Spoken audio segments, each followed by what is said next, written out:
Թեհրանը եւ Վաշինգտոնը շաբաթ օրը Մուսկատում կայացած բանակցությունների ընթացքում չեն քննարկել Իրանի միջուկային ծրագրից եւ Իսլամական Հանրապետության դեմ պատժամիջոցների վերացման հարցերից դուրս կետեր։ Այս մասին հայտնել է Իրանի ԱԳՆ խոսնակ Իսմայիլ Բաղային։ Եթե մեր աշխատանքի հիմքում վերցնենք նամակագրությունը ԱՄՆ-ի հետ եւ գործընթացի սկիզբը, որը հանգեցրեց անուղղակի բանակցությունների Մուսկատում, ապա այս նամակագրության մեջ այլ բան չկար, քան միջուկային խնդիր եւ պատժամիջոցների վերացումը։ Իրանի դիրքորոշումը պարզ է, սեղանին դրված միակ հարցը միջուկային հարցն է եւ պատժամիջոցների վերացումը, եւ մենք որևէ այլ թեմայով բանակցություններ չենք վարի ԱՄՆ-ի հետ։ Սա այն է, ինչին մենք հավատարիմ ենք մնացել Մուսկատում, ասել է Բաղային։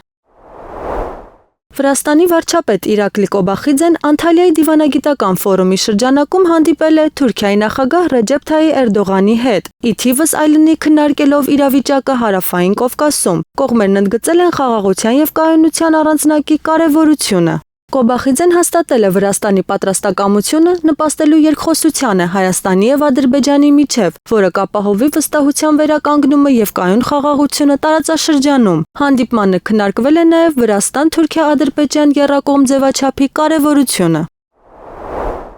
Ռուսաստանի ղեկավարությունը երբեք չի միջամտել Սերբիայի ներքին գործերին եւ հարգում է նրան որպես գործընկեր։ Այս մասին խոսել է Հանրապետության փոխվարչապետ Ալեքսանդր Վուլինը։ Ցանկանում եմ շնորհակալություն հայտնել կառավարությանը եւ Ռուսաստանի Դաշնության նախագահին մեր ներքին հարցերին երբեք չմիջամտելու համար։ Նրանք թողնում են սերբերին իրենց ուղին ընտրելու հնարավորություն, ասել է քաղաքական գործիչը։ Նրա խոսքով ոչ մի ռուս պաշտոնյա կամ իշխանական գործիչ չի փորձել ազդել Սերբիայի վրա նախարարների կաբինետի ձևավորման հարցում։ Դա տեղի չի ունեցել ոչ բացահայտ, ոչ թաքնված, ընդգծել է Վուլինը։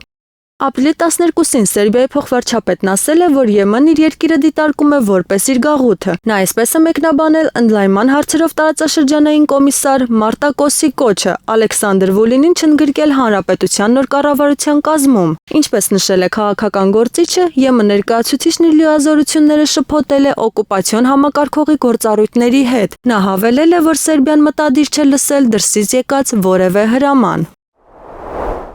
ԱՄՆ նախագահի հատուկ բանագնաց Սթիվեն Ուիթքոֆը Օմանում Իրանի արտգործնախարար Աբաս Արաղչիի հետ բանակցություններում Թեհրանից չի պահանջել ամբողջությամբ հրաժարվել ուրանի հարստացման ծրագրից։ Այս մասին հայտնում է New York Times-ը, վկայակոչելով անանուն ամերիկացի պաշտոնյաներին։ Վերջիններս բանակցությունները որակել են ծավալուն եւ երկխոսության պահպանմանը միտված։ Ուիթկոֆը, որը գլխավորում էր ԱՄՆ պատվիրակությունը, չի առաջարկել, որ Իսլամական Հանրապետությունն ամբողջությամբ դադարեցնի ուրանի հարստացումը, այլ կենտրոնացել է նրա վրա, որ այն չօգտագործվի զենքի մեջ, ասել են թերթի աղբյուրները։ Ըստ պարբերականի, բանակցությունների առաջին փուլը Իրանի համար հաջող է անցել եւ թույլ է տվել հասնել այն հիմնական նպատակներին, որոնք անհրաժեշտ էին քննարկումները նոր մակարդակ տեղափոխելու համար։ Այն է, Վաշինգտոնի ուշադրության կենտրոնում եղել է Թեհրանի միջուկային ծրագիրը։ Իրանական միջուկային օբյեկտների վերացման հարցը չի բարձրացվել։ Չեն քննարկվել երկրի կապերը պաղեստինյան Համաս շարժման, շիական Հեզբոլլահ կազմակերպության եւ հութիների Անսար Ալլահ շարժման հետ։